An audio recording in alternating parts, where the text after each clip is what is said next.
Jangan cakap banyak ah. Nanti saya panggil semua orang ah. So sekarang ni nak apa? At least you bayar saya. At least kesian saya lah bagi RM10 macam tu. Okay, ni rasuah. Cik, Ya? staff sini ke? Bukan. Mana boleh parking sini? Tadi saya mau suruh saya clamping tau. Saya tak clamping you punya kereta. Oh sebab staff bukan kat dalam sana. Ha? Staff dalam sana kan? Sini tak boleh parking cik. Sudah ni sudah komplain pengarah. Okay, sorry. Ha?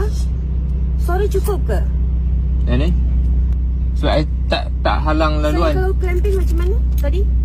Should be you letak macam kerusi tu ke, kon tu ke, at least saya tahu tak boleh parking. Tadi I parking tak ada pun tadi. Memang saya keluar makan sebab tu you parking. Kalau saya ada memang you tak parking. Should be you, next time you letak kon lah. Letak kon ke, letak kerusi ke. Sini tak boleh parking cik. Faham. Macam mana nak tahu tak boleh parking? Tak ada signboard, tak ada apa. Ha? You tengoklah. Kenapa I tak parking dekat sana? Sebab dekat sana ada kon, ada signboard, ada notis. Dekat sini ada notis, tak ada notis. How can I know? Memang tak boleh parking sini. Tengok ini parking punya area ke?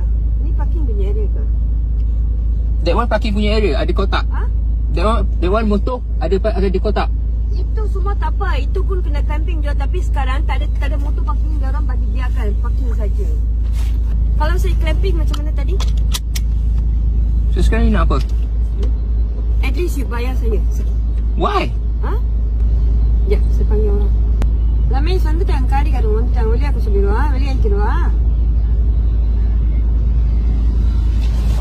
அதான் தொகை பண்ண அவன் ரொம்ப பேசுறான் ஆனா வந்து நீங்க ஒரு சைன் போட்லையா இங்க தான் பேத்தாவே இல்லை இங்க எப்படி பார்க்கிங் பண்ண முடியும் போத்தாவே இல்லை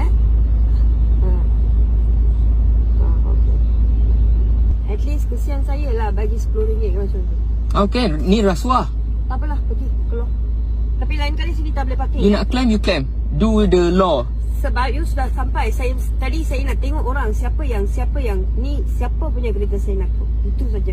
Tak ada peta. Kenapa you tak ada tadi? Maksudnya you tak buat kerja. Apa dia? Jangan cakap banyak ah. Nanti saya panggil semua orang ah. Parking tempat